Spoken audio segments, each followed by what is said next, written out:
En las últimas semanas hemos visto centenares de números, gráficas, animaciones, simulaciones, análisis de tendencias y hasta predicciones relacionadas al COVID-19.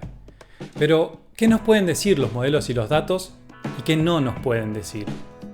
Veamos brevemente cómo funcionan las herramientas que modelan epidemias, para entender los conceptos que hay detrás, pero sobre todo para entender las limitaciones y errores comunes que se cometen, con estos modelos en particular y con los datos en general. Hay dos familias importantes de modelos que se usan en enfermedades contagiosas. En la primera familia, que se denominan modelos compartimentales, se modela la dinámica de la epidemia mediante ecuaciones diferenciales. El modelo más sencillo de esta familia es el SIR, donde dividimos toda la población en tres compartimentos: el de susceptibles, el de infectados y el de recuperados. Tenemos tres funciones entonces que cuentan la cantidad de personas en cada compartimento y tenemos unas ecuaciones que modelan cómo van variando esas cantidades. Por ejemplo, el pasaje de susceptibles e infectados, es decir, el contagio de personas no infectadas, depende de la cantidad de contactos entre susceptibles e infectados y de otros factores propios del virus. La ecuación que modela el pasaje de infectados a recuperados incorpora parámetros biológicos propios de la enfermedad. Hay otra sección con una brevísima presentación de este sistema de ecuaciones diferenciales. Si resolvemos ese sistema, obtenemos estas soluciones que ya hemos visto, donde la cantidad de susceptibles siempre decrece, la cantidad de recuperados siempre crece y la cantidad de infectados tiene esta forma. Si miramos la cantidad acumulada de positivos, o sea, los que alguna vez estuvieron infectados, esa curva tiene esta forma. Es un modelo que considera a toda la población entera y modela la dinámica de estas cantidades totales. Es decir, mirando cantidades y comportamientos promedio en la población y no mirando comportamientos individuales. En la segunda familia, que se denominan modelos basados en agentes, se genera una población artificial y se simulan contactos y contagios entre estos agentes o personas artificiales. Con cierta probabilidad, un agente contagia a otro y se pueden simular distintos escenarios de movilidad. La forma de los resultados de estas simulaciones coincide con la forma que vimos de los modelos SIR compartimentales. Prestemos un poco de atención a estas curvas. En el inicio, estas soluciones son indistinguibles de una función exponencial, y esto se corresponde con la idea de que cada persona infecta a cierta cantidad de otras personas y este proceso se repite. Por ejemplo, si empezamos con una persona infectada, luego tendremos 3 infectados más, y luego 27 más, y luego 81, 243, 729... y así. Intuitivamente al principio, prácticamente todos los contactos que tenga una persona infectada serán con personas que aún no se han infectado. A medida que avanza la epidemia, esto deja de ser cierto y por eso las soluciones terminan teniendo esta otra forma. Dicho sea de paso, acá vemos por qué no tiene sentido dividir los números de estas etapas iniciales sobre el número de habitantes. Al inicio, los contagios se dan localmente. La cantidad de personas que yo veo en un día normal no depende de la población total de Uruguay.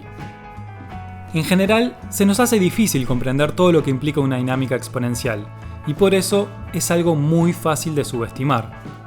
El problema con los comportamientos exponenciales es que el momento de tomar medidas es cuando parece demasiado temprano. Uno de los parámetros característicos de la dinámica de una epidemia es el denominado R0. El R0 es el número promedio de personas a las que contagia cada persona infectada. En realidad, se utiliza R0 para denominar esta cantidad al inicio de la epidemia y después se habla de R efectivo. Pero llamémosle R. Cuando este R es mayor que 1, tenemos los comportamientos típicos de crecimiento que estamos viendo en muchísimos países. Y cuando R es menor que 1, la epidemia se extingue. El R depende de muchos elementos. Depende del virus, por supuesto. En el caso del SARS-CoV-2, sin distanciamiento social, este valor parece estar entre 2 y 3, aunque hay varias estimaciones con algunas diferencias. El R depende también de las medidas, del distanciamiento social, de prohibir eventos, el uso de tapabocas o lavarse las manos. Por lo tanto, es algo que obviamente cambia con el tiempo, como todos los parámetros involucrados, y por eso las evoluciones reales en algunos países son combinaciones de varias de estas curvas que vimos. Esto hace que sea muy difícil de estimar y muy difícil predecir la forma de la curva. Pero incluso, supongamos que estamos en el escenario más simple, en el que estos parámetros se mantienen estables y el fenómeno sigue una curva de libro. Para ajustar una curva de estas necesitamos 3 parámetros, así que con unos cuantos datos deberíamos ser capaces de ajustar bien y hasta poder predecir, ¿no? No. En este ejemplo vemos una curva y datos generados a partir de ella. Ahora supongamos que vamos viendo los datos y veamos cómo son las curvas que mejor ajustan. Recién sobre el final, cuando el fenómeno ya comenzó a estabilizarse, obtenemos buenos ajustes. Por ahora tenemos una cantidad relativamente baja de casos y es cuando los modelos son más sensibles. A esto hay que sumarle que en los datos con los que se cuenta hay mucha incertidumbre y esto es muy importante. Están por un lado los asintomáticos, que son personas infectadas pero que no desarrollan síntomas. En Islandia, donde se realizaron test a una población aleatoria, se estimó que un porcentaje importante de los infectados son asintomáticos. No importa si este porcentaje es igual en Uruguay, el mensaje es que es una fracción importante. Por otro lado, están los casos sintomáticos que no son testeados, del que también hay estudios que muestran que son un porcentaje no despreciable. Un modelo no puede ser más preciso que los datos con los que se alimenta.